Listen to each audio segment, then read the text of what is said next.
गोटे घन जंगल रे गोटे बड़ आंब गछ उपरे एक चतुर काऊ रहुथिला। तार ना थिला कालिया।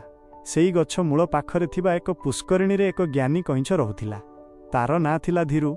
कालिया और धीरू दुहें भल सांग थिले। सेमाने प्रतिदिन संध्यारे जंगलर सुख दुख विषय रे कथावार्ता हेउथिले। दिने ग्रीष्म ऋतुरे पुष्करिणीर पानी कमी कमी गला। धीरू व्यस्त होई पड़िला।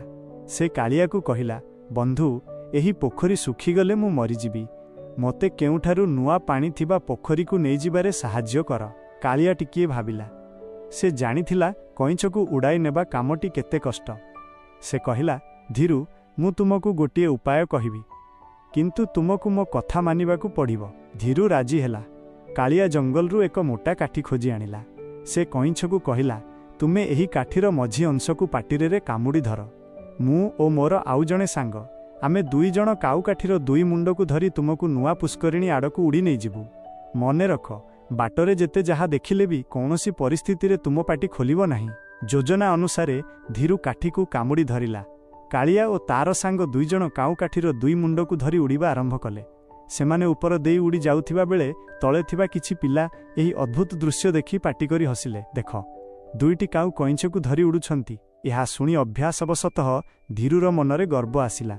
से कहिबाकू चाहिला, आरे मु जणे, किंतु कथा शेष करिबा पूर्वरु तार पाटी खोलीगला।